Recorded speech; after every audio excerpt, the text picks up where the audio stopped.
Atención, amantes de las historias de segundas oportunidades. ¿Alguna vez te has sentido subestimado, reducido a la nada por quienes te rodean? ¿Crees que la verdadera fuerza se esconde en la paciencia o en la confrontación? Cuéntanos en los comentarios. Y si esta historia te resuena, no olvides suscribirte a nuestro canal, darle me gusta y compartir este video con alguien que necesite un recordatorio de su propio valor. Tu apoyo nos impulsa a seguir compartiendo estas poderosas narrativas. Comencemos. La sentencia silenciosa en el juzgado de Sevilla. El precio de la dignidad se dirimía en un juzgado de Sevilla. Ante la mirada de jueces y ojos curiosos, una mujer era reducida a la nada por su esposo y la amante que lo acompañaba. La ridiculizaban, la llamaban débil, y creían que con unas pocas palabras crueles y una firma podrían borrarla para siempre. Pero no sabían que esa humillación sería el inicio de una transformación inesperada, donde la dignidad y la memoria familiar se convertirían en sus armas más fuertes. Lo que sigue es una batalla entre el poder frío y la verdad que perdura, y te aseguro que no verás venir el final hasta que lo escuchemos juntos. El sonido seco del mazo en la sala de audiencias de Sevilla marcó no solo un divorcio, sino el derrumbe de toda una vida. El eco se perdió entre las paredes de mármol y el aire parecía demasiado frío para una mañana de primavera. La sala estaba llena de rostros atentos, algunos indiferentes, otros curiosos, todos testigos de un final que para Isabel Carmona era también una herida abierta. El murmullo de los presentes se fue apagando, y la voz de la jueza dejó una sentencia escrita en piedra. Los bienes fueron asignados, las reclamaciones se cerraron, y lo poco a lo que ella tenía derecho apenas bastaría para sobrevivir unos meses. Isabel permaneció inmóvil en su asiento, la espalda recta y la mirada fija en los papeles frente a ella. Recordó fugazmente los años que había compartido con Ricardo Soler, las promesas de estabilidad, los planes familiares que nunca llegaron a buen término. Ahora, ese hombre de traje impecable, con una corbata azul marino y un porte seguro, estaba sentado al otro lado de la mesa, disfrutando de una victoria silenciosa. A su lado, Bruna Vega, la nueva pareja de Ricardo, lucía un costoso vestido de seda color crema y unos pendientes que brillaban descaradamente bajo la luz artificial. La jueza anunció la cantidad que Isabel recibiría, unos pocos miles de euros como compensación, apenas lo suficiente para pagar 6 meses de alquiler y algunos gastos menores. Una leve sonrisa apareció en el rostro de Bruna, y con una voz tan suave como venenosa, comentó por lo bajo, lo suficientemente alto para que Isabel escuchara. Supongo que algunas personas se contentan con muy poco. Ricardo inclinó la cabeza con un gesto de satisfacción y acarició la mano de Bruna sobre la mesa. Laura Salas, la abogada de oficio de Isabel, intentó mostrar fortaleza. Le susurró al oído: «Ya casi termina. Firma, y podremos salir de aquí». Isabel asintió lentamente, aunque por dentro, una mezcla de rabia y tristeza le ardía en la garganta. Se sentía observada, como si todos en la sala esperaran verla romperse, y eso le dio fuerza para resistir. Ricardo aprovechó un silencio para asestar la estocada final. Con voz modulada y un tono compasivo, se dirigió a ella. «Isabel, créeme, esto es lo mejor. Puedes volver a tus libros, a tus papeles viejos. Ese siempre fue tu mundo. El futuro exige más ambición de la que tú jamás tuviste». El comentario provocó algunas miradas incómodas entre los presentes. Isabel apretó los labios, evitando una respuesta. Sabía que cualquier palabra solo alimentaría la vanidad de su ex marido.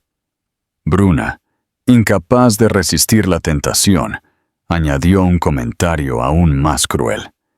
Miró el vestido sencillo y oscuro de Isabel, sin adornos, y luego su propio reloj de oro blanco.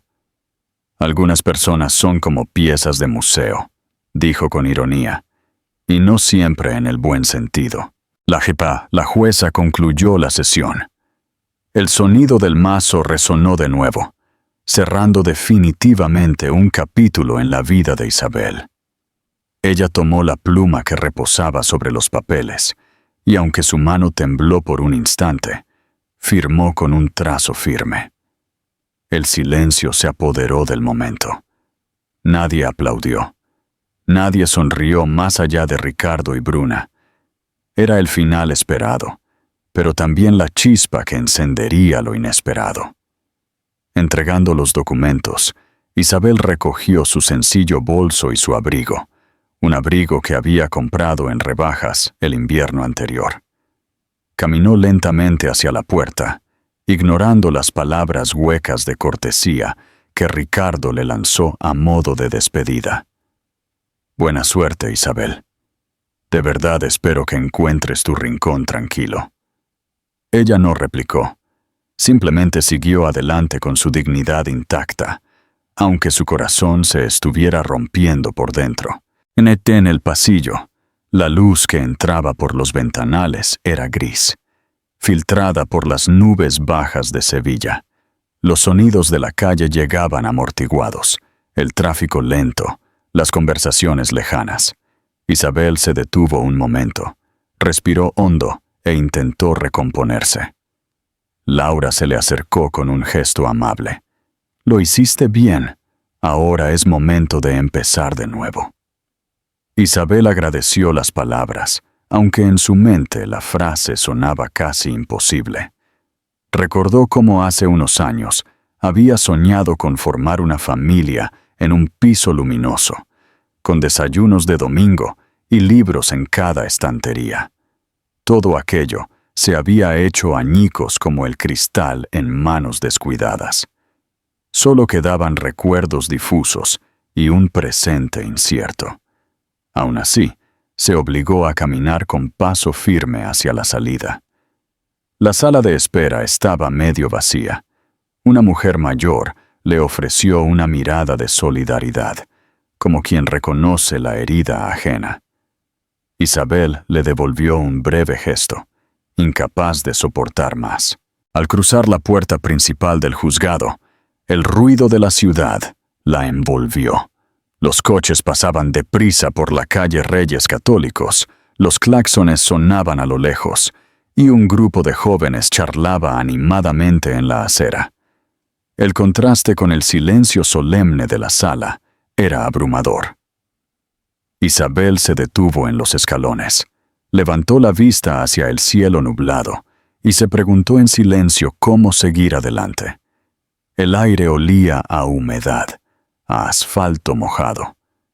Se ajustó el abrigo, apretó su desgastado bolso de cuero contra el pecho y comenzó a descender. Cada paso era un recordatorio de lo que había perdido, pero también una afirmación de que aún podía elegir cómo caminar el sendero que se abría por delante. El murmullo de las voces, el olor a café de un bar cercano, los pasos de la gente que iba y venía, todo formaba un nuevo paisaje donde ella, por primera vez en mucho tiempo, estaba sola, pero libre. Un salto de fe. La llamada yata inesperada desde la Torre Sevilla. Mientras Isabel salía del juzgado, su viejo teléfono móvil sonó con un número desconocido. El insistente repique del teléfono cambió el rumbo de su día gris. Isabel aún estaba en la acera, conteniendo la respiración después de salir de la sala, cuando miró la pantalla agrietada de su móvil. El número era desconocido, y por un momento pensó en dejarlo sonar, pero algo en el tono persistente, como si ese aparato supiera más que ella, la empujó a contestar. «¿Señorita Isabel Carmona?», preguntó una voz profunda y perfectamente modulada. Ella dudó un instante antes de responder. Sí, soy yo. El hombre se presentó. Le habla Marco Torres, abogado del bufete en la Torre Sevilla. Le ruego que venga lo antes posible. Es un asunto de máxima urgencia. Isabel frunció el ceño. La formalidad de aquella voz le parecía extraña, más aún después de la mañana que había vivido. Preguntó con cautela. ¿Está seguro de que me llama a mí? Él insistió. No hay error. La estaremos esperando en menos de una hora. Colgó, temblando. Laura, que aún la acompañaba, le preguntó si todo estaba bien. Isabel apenas pudo articular. No lo sé. Me han convocado a la Torre Sevilla. La abogada le aconsejó cautela, pero Isabel sintió que no podía dejar pasar la llamada. Se despidió de Laura con un apretón de manos agradecido y se dirigió a la estación de metro más cercana. El trayecto fue un torbellino de pensamientos. Los vagones del metro estaban llenos de oficinistas, estudiantes y turistas. Isabel se miró en el sucio reflejo de la ventanilla y vio a una mujer diferente a la de esa mañana. No sabía por qué, pero algo estaba a punto de cambiar. Cuando salió en la estación de Plaza de Cuba, la torre de cristal y acero se erguía como un gigante que cortaba el cielo nublado. El vestíbulo de la Torre Sevilla la intimidó con su elegante silencio.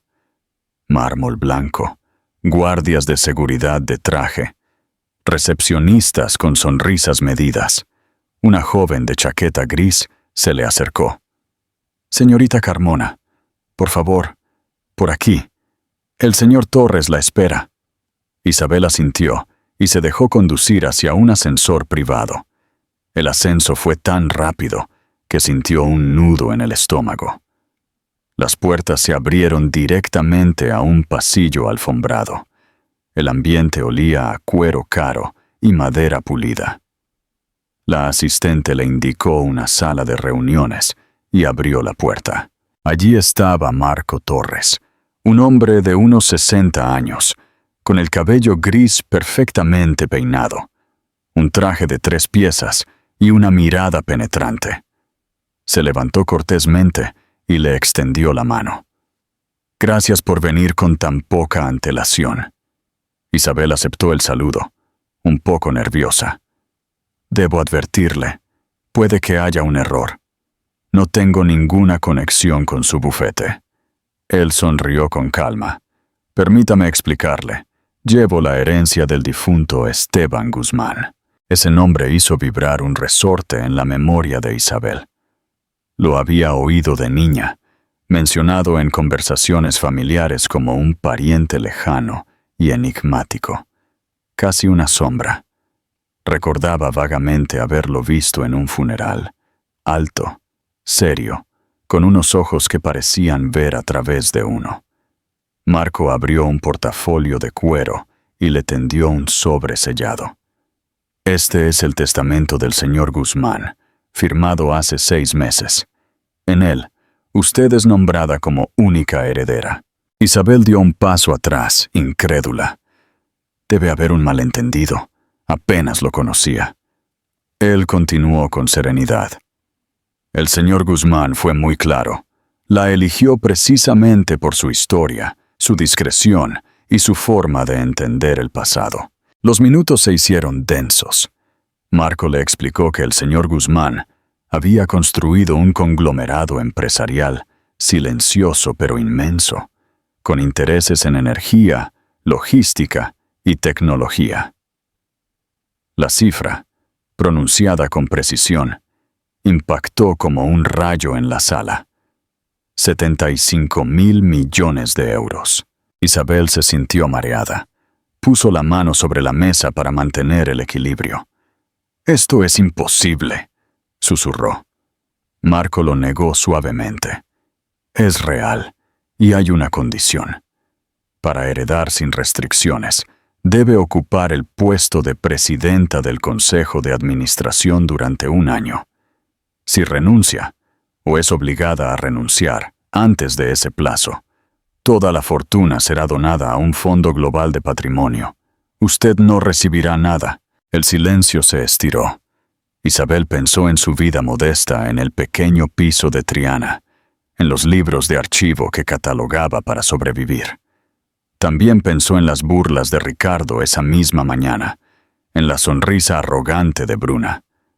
Todo parecía una obra de teatro absurda. Se atrevió a preguntar, ¿y si no acepto? Marco la miró fijamente. Entonces renuncia a lo que ya es suyo por derecho. El señor Guzmán confió en que usted sería capaz de salvaguardar lo que consideraba su legado. Isabel bajó la mirada. La palabra legado resonó en ella como un eco antiguo, lleno de significado. El abogado deslizó una carta manuscrita sobre la mesa. Él escribió esto para usted. Quizás le ayude a entender. Con manos temblorosas, Isabel abrió el papel amarillento. La caligrafía era firme, aunque temblorosa en algunos trazos. La carta decía que la había observado de lejos, que admiraba su dedicación a preservar la memoria y la historia, y que veía en ella la única capaz de resistir la voracidad de quienes vendrían tras su muerte.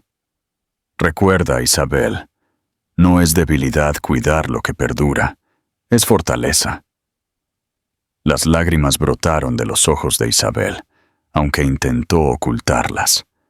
Por primera vez en años, alguien la había descrito con respeto, y ese alguien era un hombre al que apenas conocía, pero que parecía haber entendido la esencia de su vida. Marco esperó a que terminara de leer. Luego habló en voz baja. No espere una aceptación inmediata. El Consejo es un ambiente hostil, dominado por Víctor Salas, el actual CEO. Él esperaba ser el sucesor.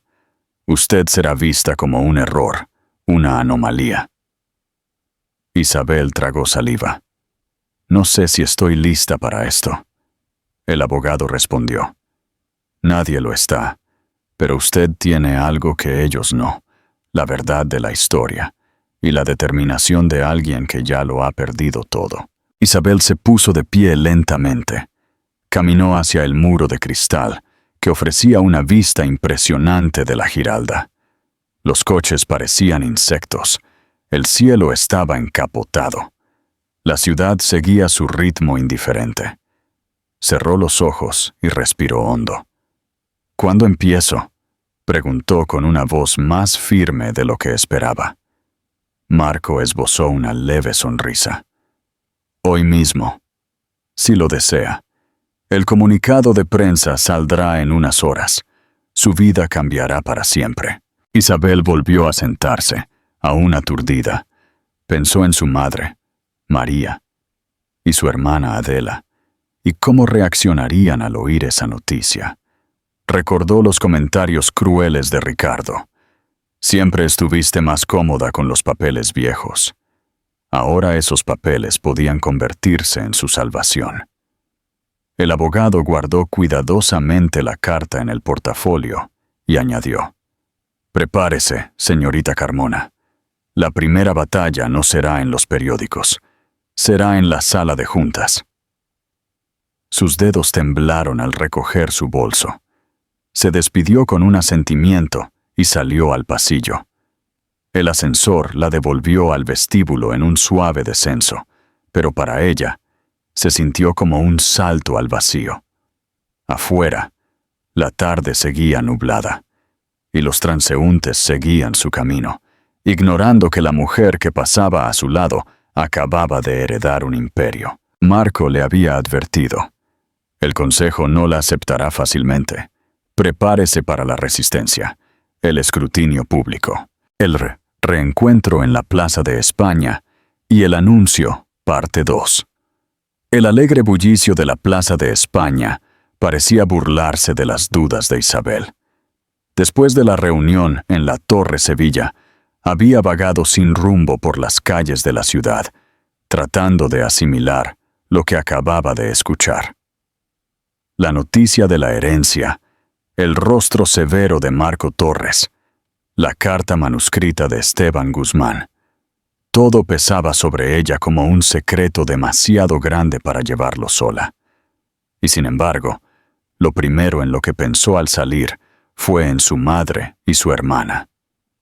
Ellas, con su sencilla forma de ver la vida, siempre habían sido el refugio al que podía regresar cuando todo parecía desmoronarse. La Plaza de España la recibió con su ambiente de teatro al aire libre. Las terrazas estaban llenas de turistas y lugareños. El aroma a café recién hecho se mezclaba con el de churros calientes. Los camareros se movían entre las mesas con bandejas cargadas, dejando discretamente las cuentas bajo los platillos, como es costumbre en Sevilla. Isabel se sentó en una mesa junto a la barandilla de hierro, bajo un toldo que la protegía del suave sol de primavera. Al poco, llegó María, su madre, con su paso lento, y su hermana Adela, que siempre parecía tener prisa incluso cuando tenía tiempo. «Hija, ¿qué te pasa en la cara?», dijo María mientras se acomodaba en la silla, agitando su pañuelo floreado. Adela, más directa, la miró fijamente. «¿Qué ha pasado?». Isabel respiró hondo. Durante unos segundos no supo por dónde empezar. El ruido de un organillero cercano, las risas de un grupo de estudiantes, todo parecía formar una cortina que le dificultaba hablar. Finalmente, murmuró: «Me convocaron a la Torre Sevilla.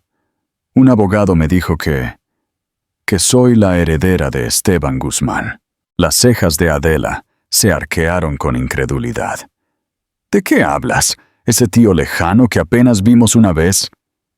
María apretó las manos sobre la mesa, observando a su hija con una mezcla de sorpresa y preocupación. Isabel continuó, intentando sonar firme. «Me dejó toda su fortuna, un imperio de miles de millones, pero con una condición. Tengo que presidir el Consejo de Administración durante todo un año». El silencio se hizo denso. El camarero llegó con 3 cafés con leche y una ración de churros. María le agradeció con un «Gracias, hijo», y dejó una moneda como propina en la bandeja. Adela suspiró, revolviendo el azúcar en su taza. «Suena a trampa. Esos tipos de las Torres no regalan nada». Isabel asintió lentamente. «Lo sé. Y sin embargo, sentí que era algo que tenía que aceptar. El señor Guzmán me escribió una carta. Dijo que me eligió porque yo preservo la historia, porque sé reconocer lo que perdura». María se inclinó hacia ella. «Isabel, tu vida siempre ha sido de estudio y de archivos. Quizás él vio en ti lo que otros no supieron ver. Pero, hija, ¿estás lista para un mundo tan cruel?». La pregunta la tocó hondo. Recordó la sonrisa altiva de Ricardo esa mañana, las palabras hirientes de Bruna. Quizás no estaba lista, pero había llegado el momento de dejar de ser la mujer que agachaba la cabeza. Adela no pudo evitar hacer un gesto escéptico. «Imagínate, tú contra un consejo lleno de tiburones. No me malinterpretes, hermana. Yo creo en ti, pero no quiero que te destrocen». Isabel la miró con ternura. «Precisamente por eso tengo que intentarlo. Si renuncio, todo lo que construyó el señor Guzmán se perderá en manos de extraños o irá a un fondo lejano. Y yo quiero demostrarme a mí misma que no soy la persona débil que Ricardo siempre describió». María tomó un churro y lo mojó con calma en el café. Luego, con voz serena, dijo: «Lo importante es que no olvides quién eres. El dinero va y viene, pero tu dignidad, tu familia, esos son tesoros que nadie te puede quitar. Si aceptas esa carga, hazlo con el corazón firme. Nosotras estaremos contigo». Isabel sintió un nudo en la garganta. No recordaba la última vez que había llorado en público, pero esa certeza materna le dio fuerza. El ambiente en la plaza seguía vibrante. Un grupo de turistas franceses pedía paella a gritos. Algunos niños corrían detrás de las palomas, y en una esquina, un pintor callejero abocetaba un retrato de una pareja de ancianos.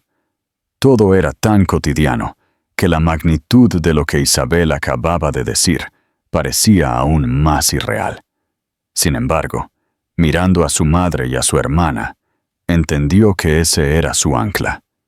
Sin ellas, cualquier fortuna carecería de sentido. Adela rompió el silencio de nuevo.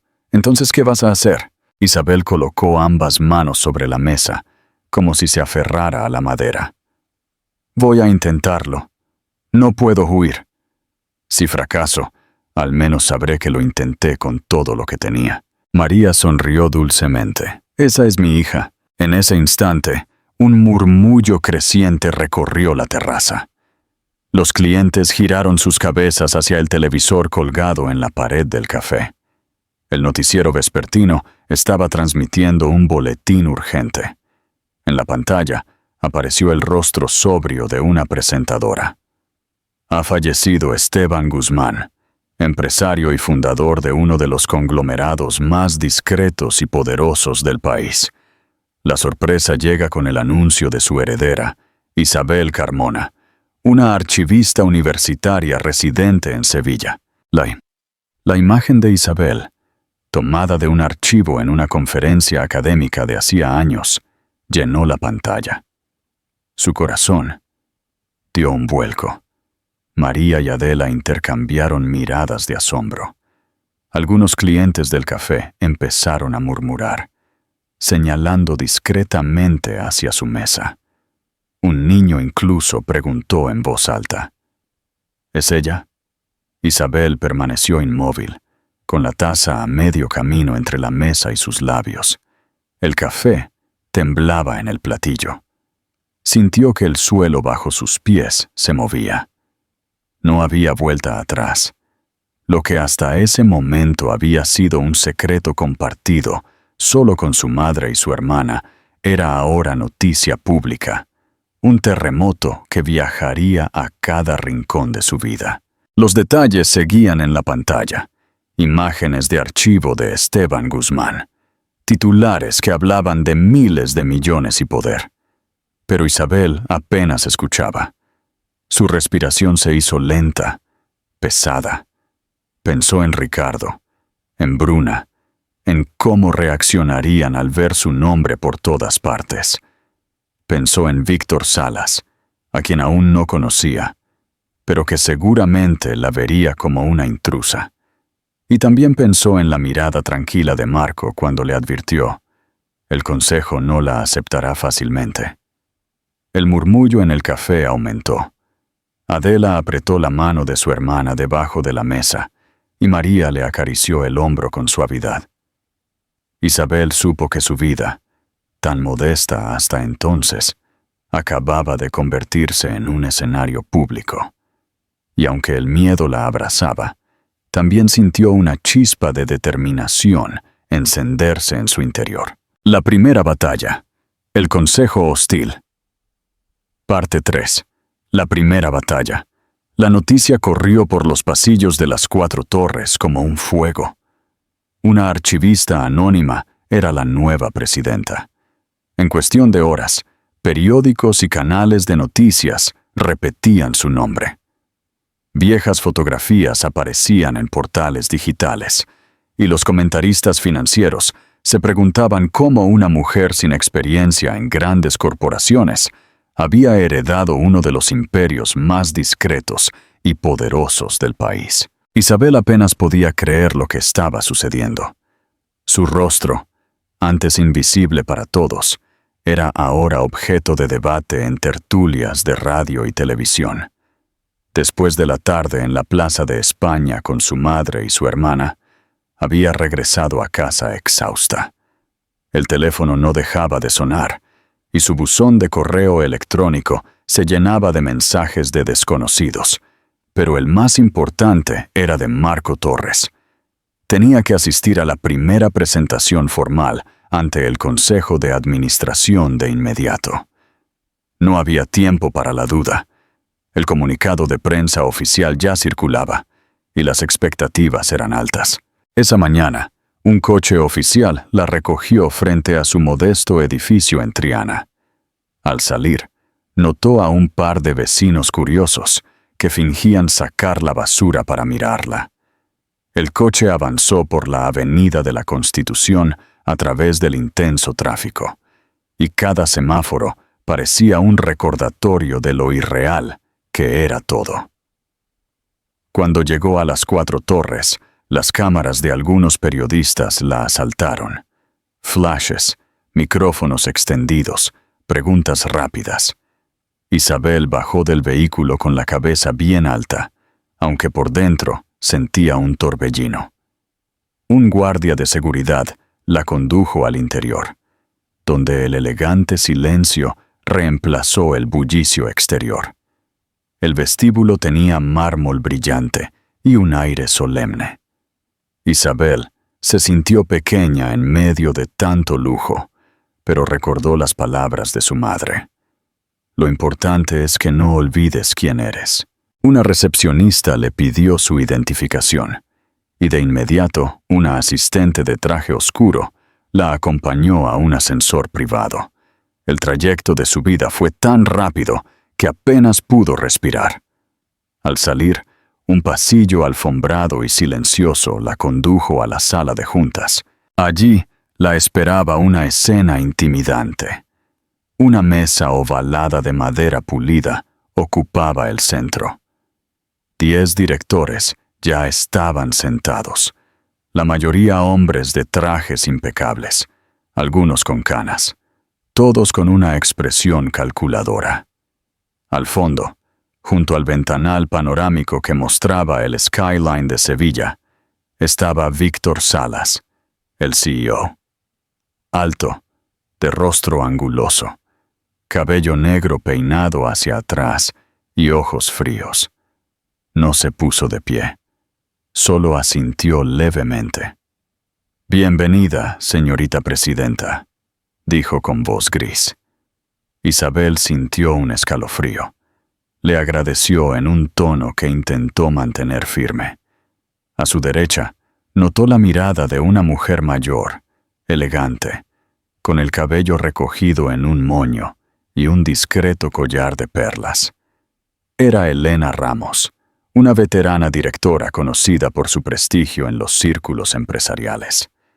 Elena la observó con una expresión sobria, sin rastro de simpatía. Cuando Isabel se sentó en el asiento reservado para ella, la veterana comentó con sequedad: «Las buenas maneras no bastan aquí, señorita Carmona».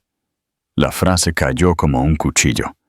Víctor aprovechó el momento para añadir: «Todos estamos sorprendidos por su nombramiento. El legado del señor Guzmán es complejo. Requiere experiencia y visión. Confiamos en que sabrá escuchar». Isabel asintió, permaneciendo en silencio, aunque por dentro le bullían los nervios. Marco, sentado a un lado como asesor legal, le hizo un leve gesto de apoyo. La reunión comenzó con una visión general de las operaciones. Gráficos en pantallas, cifras que parecían montañas de dinero, moviéndose de un lado del mundo al otro. Isabel escuchó, tratando de entender el lenguaje técnico, y anotó palabras clave en su cuaderno. Sabía que su papel no era hablar demasiado aún, sino mostrar atención.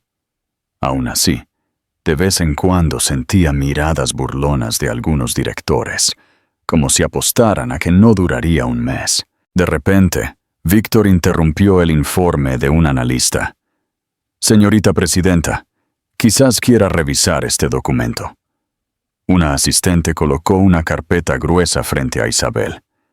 «Es un informe técnico sobre una posible inversión estratégica. Puede leerlo y darnos su opinión». La trampa era evidente. Un conjunto de páginas llenas de gráficos y términos especializados que requerirían semanas de estudio. Isabel respiró hondo, echó un vistazo al documento y notó que todo estaba diseñado para intimidarla. Los directores La miraban con expectación, algunos con sonrisas apenas disimuladas. Elena, desde su extremo de la mesa, agudizó la mirada, intrigada por la reacción de Isabel. Cerró la carpeta con calma. «Agradezco el informe», dijo con voz baja pero firme. «Lo revisaré con detenimiento». Víctor sonrió con ironía. «Naturalmente, no esperamos menos de la presidenta». La tensión creció. Isabel sintió la urgencia de demostrar algo, aunque todavía no sabía cómo. Recordó entonces el portafolio que había traído, con documentos antiguos que Marco le había entregado esa mañana. Entre ellos, había notas archivadas de Esteban Guzmán sobre proyectos pasados. Abrió su carpeta y con una serenidad que no sentía en su interior, dijo: «Traigo conmigo algunas notas que quizás sean útiles para entender cómo veía el señor Guzmán este tipo de decisiones». El murmullo en la sala se detuvo por un instante. Mientras desplegaba las hojas, Elena observaba con atención. El gesto de la directora cambió ligeramente, como si en ese instante reconociera que la nueva presidenta no estaba completamente indefensa.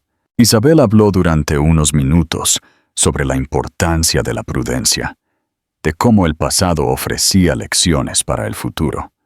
No pretendió ser brillante, solo auténtica. En esa autenticidad encontró un punto de firmeza. Al final, Víctor inclinó la cabeza. «Interesante perspectiva», dijo, en un tono que sonó más a advertencia que a cumplido. La reunión continuó, pero el ambiente había cambiado. Ella no era la simple espectadora que esperaban. Cuando todo terminó, los directores se levantaron lentamente, recogiendo sus papeles. Algunos le estrecharon la mano con fría cortesía, otros apenas asintieron. Elena guardó sus documentos y antes de irse, se detuvo un instante frente a Isabel.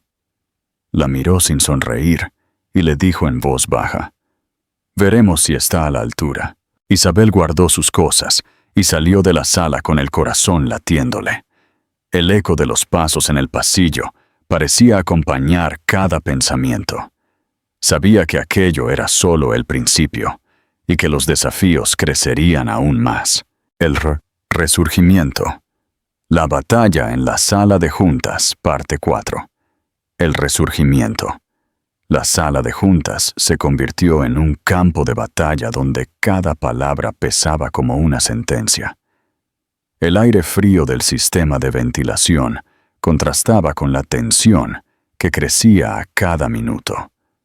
Los ventanales mostraban un cielo encapotado sobre Sevilla, y dentro, los directores esperaban con papeles preparados como armas silenciosas. Isabel Carmona entró con paso firme, aunque por dentro un nudo se le apretaba en el estómago. Sabía que Víctor Salas no había olvidado la calma con la que había cerrado la reunión anterior, y que hoy buscaría acorralarla sin piedad. «Víctor», tomó la palabra de inmediato con esa voz gris que resonaba como un trueno calculado. «Traemos a la mesa una oportunidad de inversión única», anunció. Un proyector iluminó la pared con gráficos, cifras y mapas. Se trata de una operación minera en el Congo, un proyecto para la extracción de minerales estratégicos que, según nuestros cálculos, generará millones en ganancias en menos de 5 años.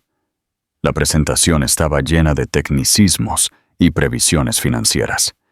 Algunos directores asintieron, otros escribieron notas rápidas. Isabel permaneció en silencio, observando cada diapositiva con atención. No pretendía entender cada término, pero anotaba palabras clave, como si fueran piezas de un rompecabezas que había empezado a estudiar la noche anterior. Recordó que había pasado horas revisando viejos archivos de Esteban Guzmán, cartas internas y memorandos olvidados. Algo en su memoria palpitaba, como una advertencia que aún no podía formular. Víctor continuó con un tono cada vez más enfático. Tenemos una oportunidad única. Necesitamos la aprobación inmediata de la presidenta para seguir adelante. El murmullo en la sala creció. Todos giraron sus ojos hacia Isabel. Ella notó la presión, el peso de 10 miradas que esperaban verla flaquear. En el extremo de la mesa, Elena Ramos cruzó los brazos, atenta a cada gesto. Isabel abrió su cuaderno y con voz tranquila dijo: «Agradezco la presentación, pero me gustaría hacer algunas preguntas antes de decidir». Víctor esbozó una sonrisa que pretendía ser cordial, aunque la ironía era evidente. «Claro, adelante». Ella recordó un viejo informe que había leído, fechado 15 años atrás. Según los documentos que encontré en el archivo de Esteban Guzmán, la misma operación fue estudiada en el pasado. El informe geológico inicial señalaba una importante volatilidad sísmica en la zona y un alto nivel freático que hacía la extracción peligrosa. La sala quedó en silencio. Los directores se miraron sorprendidos. Víctor se inclinó hacia adelante. «Eso fue un estudio preliminar, señorita Carmona. Los tiempos cambian». Isabel no se detuvo. «También he leído sobre la situación política. El actual ministro de Minas es el sobrino del general que lideró el golpe de Estado de 2015, y durante ese tiempo, todos los activos extranjeros fueron nacionalizados. ¿Es prudente invertir miles de millones en un país donde la propiedad depende de la voluntad de una familia con antecedentes de corrupción?» Un murmullo incómodo recorrió la mesa. Víctor intentó recuperar el control. «Esos riesgos están calculados. Lo importante es la proyección de ganancias». Isabel lo interrumpió con serenidad. «Lo importante es aprender del pasado. Esteban Guzmán estudió este proyecto y lo rechazó. Su anotación final fue clara. Solo un tonto o un ladrón construiría un palacio sobre una falla». El silencio cayó como un golpe sordo. Algunos directores bajaron la cabeza. Otros se removieron incómodos en sus asientos. Elena Ramos dejó la pluma sobre la mesa y asintió levemente, como confirmando la verdad de lo dicho.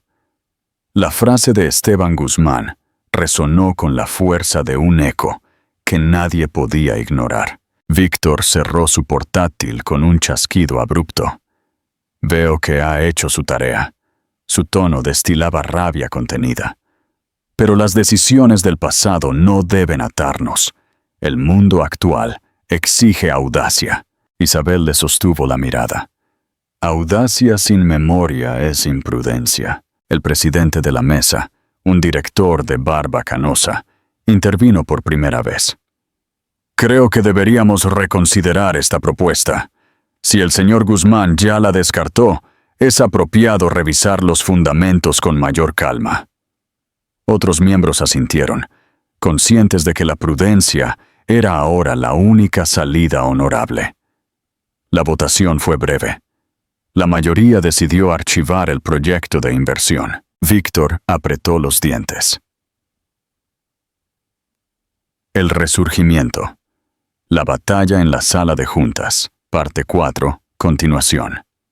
¿Qué te parece la jugada de Isabel? ¿Crees que usar el pasado es una estrategia arriesgada o la única forma de desarmar a gente como Víctor? Déjanos tu opinión en los comentarios. No olvides darle me gusta a este video si te emociona ver a la arquitecta de archivos luchando contra los tiburones corporativos. Víctor apretó los dientes, obligado a aceptar la decisión. Isabel respiró hondo, sintiendo que acababa de cruzar un umbral. Había sobrevivido a la primera emboscada, y lo había hecho utilizando las armas que mejor conocía: los documentos, la memoria. Cuando la reunión terminó, los directores se levantaron lentamente. Algunos se acercaron a felicitarla con cortesía. Otros se limitaron a un gesto distante. Elena Ramos se acercó, apoyándose en su bastón con elegancia. «Ha citado bien las palabras del señor Guzmán», dijo sin añadir más. Su voz no sonaba áspera, sino respetuosa. Isabel percibió un cambio, como si aquella mujer estuviera empezando a verla de otra manera. Marco, que había seguido todo con atención, la acompañó al pasillo. «Ha sido un buen comienzo», comentó en voz baja. «No baje la guardia. Víctor no olvidará lo ocurrido». Isabel asintió, todavía con la adrenalina en el cuerpo. Fuera de la sala, el aire parecía más ligero. Caminó hasta el ascensor con paso lento, como queriendo grabar cada detalle de aquel día en su memoria. Sabía que la batalla no hacía más que empezar, pero también que había dado el primer paso para demostrar que no era una intrusa. La llamada del pasado, el juicio final de Ricardo. Las noticias llegaron a oídos de quien menos esperaba. Ricardo. La prensa se hizo eco de lo sucedido. Los periódicos digitales titulaban con frases pegadizas, y en los bares de Triana, algunos vecinos comentaban la sorprendente firmeza de aquella archivista que había expuesto a un poderoso consejo. Isabel intentaba seguir con su rutina, pero cada vez que encendía la televisión, encontraba su nombre en los titulares. Al regresar a su piso después de un largo día de lecturas y reuniones, el agotamiento se mezclaba con la incredulidad. Colocó el bolso sobre la mesa y se hundió en el sofá. Aún no había terminado de quitarse los zapatos cuando su teléfono móvil comenzó a vibrar insistentemente. Miró la pantalla y reconoció el número. Lo había borrado de sus contactos meses atrás, pero la memoria del corazón no se equivoca. Era Ricardo. Dudó en responder, pero el insistente timbre finalmente venció su resistencia. Descolgó y escuchó su voz, un tono ansioso disfrazado de cordialidad. «Isabel, por fin. Llevo intentando comunicarme contigo. ¿Estás bien?» Ella permaneció en silencio unos segundos, midiendo cada respiración. «Estoy bien», respondió finalmente, con una calma que la sorprendió a sí misma. Ricardo continuó, tratando de sonar protector. «Leí lo del consejo. Estás en el ojo del huracán. Escúchame. Ese mundo es peligroso. Hay intereses ocultos que no imaginas. Pero yo conozco ese terreno. Yo podría ayudarte». Isabel apoyó la cabeza en el respaldo del sofá y cerró los ojos. La voz que una vez le había parecido firme y segura, ahora sonaba hueca, como un eco sin sustancia. ¿Ayudarme? Ricardo se apresuró. «Sí, juntos podríamos manejarlo. Yo sé de finanzas. Tú tienes el puesto. Volveríamos a ser un equipo». De fondo, se escuchó un ruido metálico, una puerta que se cerraba, y la voz de una mujer. «Bruna, ¿con quién hablas, Ricardo?» Él replicó con tono rápido. «Con nadie, cariño. Dame un minuto». El corazón de Isabel latió rápido, pero no como antes. No había nostalgia, solo una dolorosa claridad. Ricardo insistió. «Isabel, no dejes que esa gente te manipule. Yo puedo protegerte. Nuestro divorcio fueron las circunstancias. Estaba bajo mucha presión. Sé que cometí errores, pero sigo creyendo en ti. Lo que vivimos no se puede borrar. Solo dime cuándo nos vemos y hablamos». Las manos de Isabel temblaron. Sintió el frío recorrerle los dedos, tal como tantas veces en el pasado cuando él imponía su voluntad. Pero esta vez era diferente. Respiró profundamente y con voz serena respondió. «No voy a volver a una vida que me niega». Ricardo se quedó en silencio, sorprendido. «¿Qué estás diciendo?». Ella repitió con firmeza. «No voy a volver a una vida que me niega». Y en esa frase, no solo se dirigía a él, también se estaba hablando a sí misma. Era un perdón íntimo, un reconocimiento de que había aguantado demasiado y que ya no lo haría. La respiración al otro lado se volvió irregular. Ricardo intentó una última jugada. «No hables así. Aún podemos arreglarlo. Nadie te conoce como yo. Y yo todavía te amo». Isabel miró hacia la mesa donde aún reposaba la carta de Esteban Guzmán. Recordó sus palabras. No es debilidad cuidar lo que perdura. Es fortaleza. Entendió que no estaba sola, que su familia la respaldaba, y que un hombre que había elegido las mentiras jamás podría proteger su verdad. «Adiós, Ricardo», dijo sin rastro de emoción. Colgó antes de escuchar su respuesta. Dejó el móvil sobre la mesa y respiró hondo. El silencio que quedó en el piso era diferente.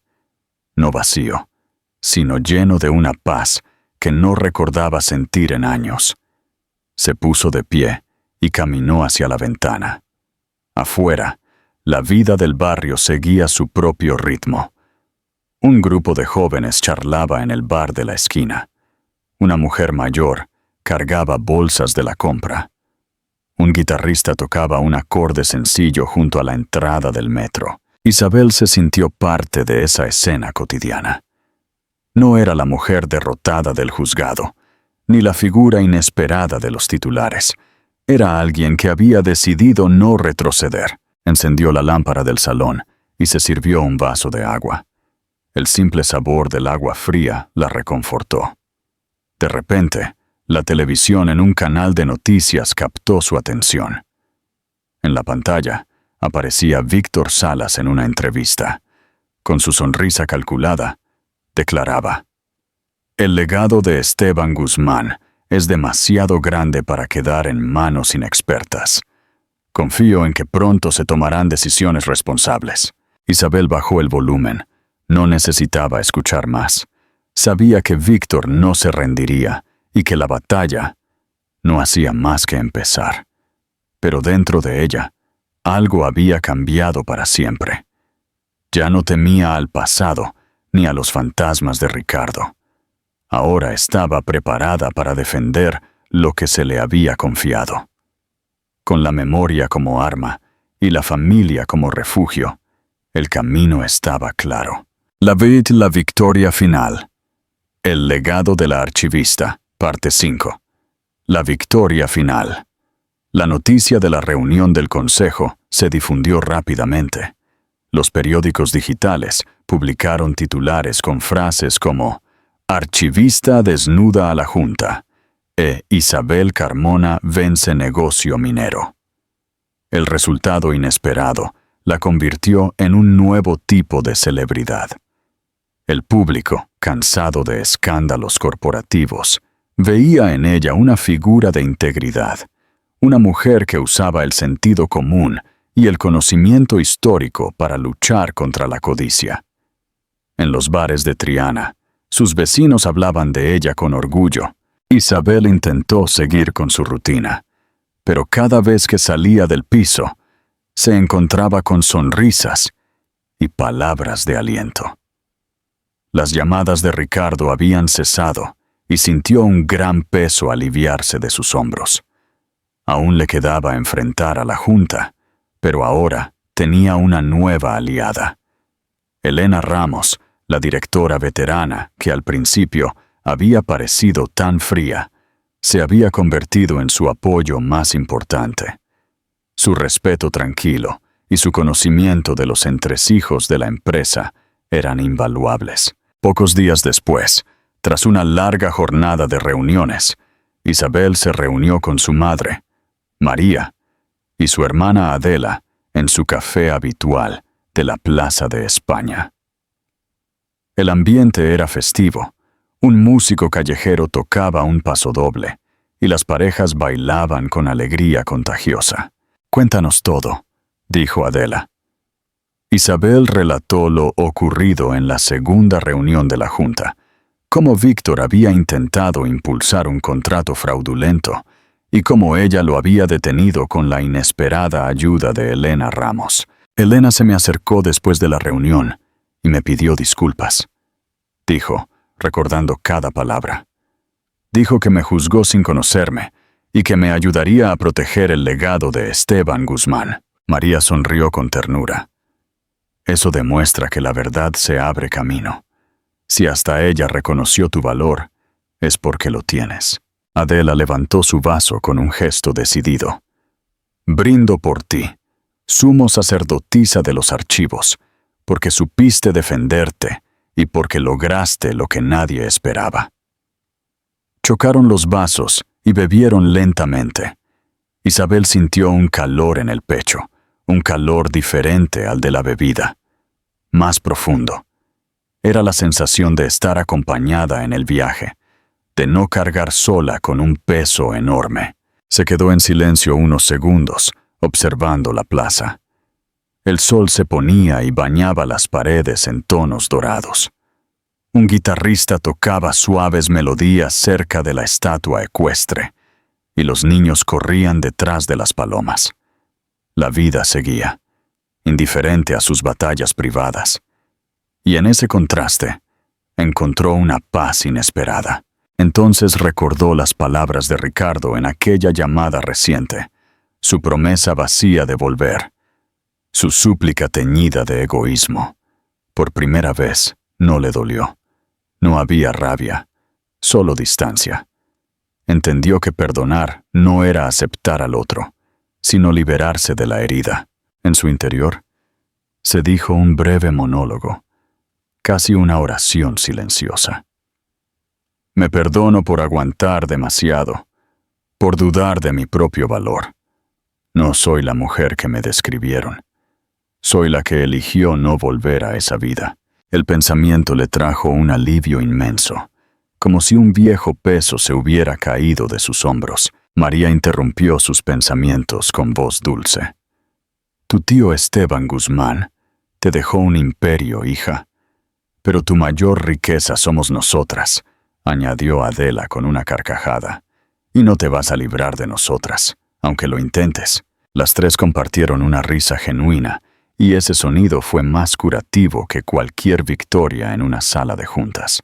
De repente, entre las mesas de la terraza, apareció Elena Ramos. Su andar pausado y su elegante postura llamaron la atención.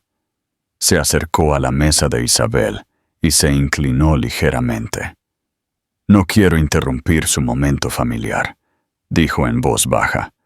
Solo vine a decirle que me equivoqué. La juzgué antes de verla actuar. Puede contar conmigo. Salvaguardaremos este legado juntas. Isabel se puso de pie y le tendió la mano. Gracias por ser tan clara. Fue un gesto breve, sin discursos, pero lleno de significado.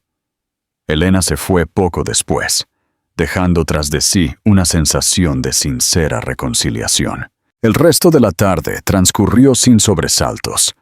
Comieron tortilla, aceitunas y pan con tomate. Charlaron sobre recuerdos familiares y anécdotas antiguas. María recordó la primera vez que llevó a sus hijas a la Plaza de España, cuando aún eran pequeñas, y cómo se sentaron, compartiendo un bocadillo, a observar las palomas. Adela contó historias de su juventud, con un entusiasmo que hizo reír a todos en la mesa. Isabel escuchó y sonrió, agradecida por la normalidad de esos recuerdos. El sol se puso finalmente, y las luces amarillas de las farolas iluminaron la plaza con un brillo cálido.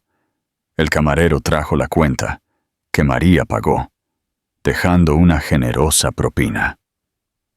Por los buenos ratos, dijo simplemente. Isabel pensó en cómo la dignidad se construía en esos pequeños gestos, en las interacciones diarias, más que en los grandes discursos. Al fondo, en la pantalla de un bar cercano, apareció el rostro de Víctor Salas en una nueva entrevista. Dijo con su habitual tono calculado: «Esto no ha terminado. Seguiremos trabajando». Isabel miró la imagen por un momento y luego volvió la mirada hacia su madre y su hermana. Una sonrisa tranquila apareció en su rostro, por primera vez desde que todo había comenzado. Ya no tenía miedo. Sabía quién era y con quién podía contar. Reflexión final. El tesoro de la memoria, al caer la noche sobre la plaza de España y encenderse las luces doradas. Todo lo que Isabel había vivido en esos meses se asentó en su memoria, como un álbum de páginas intensas.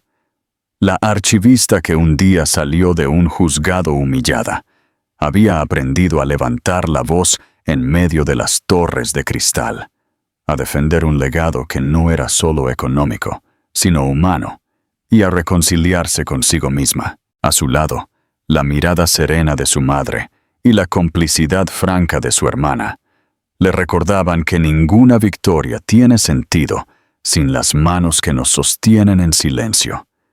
Incluso el gesto sobrio de Elena Ramos, admitiendo su error, demostró que incluso los juicios más duros pueden transformarse en puentes de respeto cuando se elige la verdad. En esta historia se esconde una lección sencilla pero profunda. El verdadero poder no está en los números ni en los títulos, sino en la capacidad de perdonar y de ser fiel a lo que nos une. La vida nos presenta pruebas inesperadas, pero es la familia, con sus voces, sus recuerdos y sus gestos cotidianos, la que nos devuelve el equilibrio para enfrentarlas. Como una lámpara encendida en la ventana en mitad de la noche, la ternura de nuestros seres queridos ilumina los caminos más oscuros y nos recuerda que siempre podemos volver a empezar. Al cerrarse esta narrativa, queda una invitación serena. Tómate un momento para pensar en las personas que te han acompañado en silencio, en esos lazos que se mantienen firmes a pesar del paso del tiempo. Si esta historia ha tocado tu corazón, compártela con alguien cercano, quizás con alguien que necesite recordar que nunca es tarde para cuidar lo que verdaderamente importa. Porque al final, somos como plazas vivas en el corazón de la ciudad, donde la memoria, la dignidad y el amor se entrelazan para sostenernos.